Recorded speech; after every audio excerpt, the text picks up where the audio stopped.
Friends, ముందుగా అందరికీ హోలీ పండుగ శుభాకాంక్షలు. హోలీ పండుగ ఫాల్గుణ మాసము పౌర్ణమి రోజున జరుపుకుంటాము. అసలు ముందుగా హోలీ పండుగ ఎందుకు జరుపుకుంటాము? ఎందుకంటే ఆధ్యాత్మిక కారణం చూసుకున్నట్లయితే పురాణాల ప్రకారం హిరణ్యకశిపుడు తనని దేవుడిగా ప్రార్థించమని చెప్పి ప్రహ్లాదుడిని కోరుతాడు. కానీ ప్రహ్లాదుడు ముందు నుండి శ్రీ మహావిష్ణువు యొక్క భక్తుడు కాబట్టి నిన్ను దేవుడిగా పూజించడం కుదరదు అని చెప్పి ప్రహ్లాదుడు చెప్తాడు.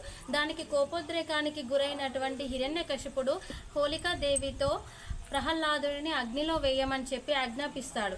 కానీ ఆ రోజు ప్రహ్లాదుడు తన భక్తి వలన కాపాడబడతాడు. కానీ హోళికాదేవి దహనం అవుతుంది. కాబట్టి మనం హోలీ పండుగకు ముందు రోజు హోళికాదేవి హోలీ దహనం చేసిన తర్వాత నెక్స్ట్ డే మనం హోలీ పండుగ రంగురంగుల కలర్లతో మనము జరుపుకుంటాము ఎంతో ఆనందంగా.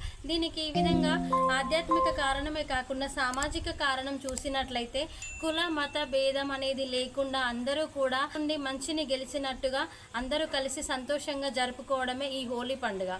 అదేవిధంగా శాస్త్రీయంగా కూడా కారణం చూసుకున్నట్లయితే ఈ హోలీ పండుగ రోజు నుండి వసంత ఋతువు ప్రారంభమవుతుంది. కాబట్టి వాతావరణంలో ప్రకృతిలో కొన్ని మార్పులు జరుగుతాయి. ఈ మార్పుల వలన కొన్ని రకాల క్రిమి కీటకాలు అనేవి వెలువడతాయి. కాబట్టి ఈ హోలీ దహనం చేస్తే కొంత మేరకు ఇలాంటి కీటకాలను మనము వాతావరణంలో జయించవచ్చు. కాబట్టి అప్పటి నుండి మన ఆరోగ్యం కూడా బాగుంటుంది అనే నమ్మకంతో కూడా మనము హోలీ పండుగని జరుపుకుంటాము. ఫ్రెండ్స్, మనము హోలీ పండుగని ముఖ్యంగా కులమత భేదం లేకుండా కుటుంబ సభ్యులందరితోనూ సంతోషంగా గడుపుకుంటూ ఈ హోలీ పండుగని సహజమైన కలర్లతో ఈ హోలీ పండుగ అందరం కూడా సంతోషంగా జరుపుకుందాం.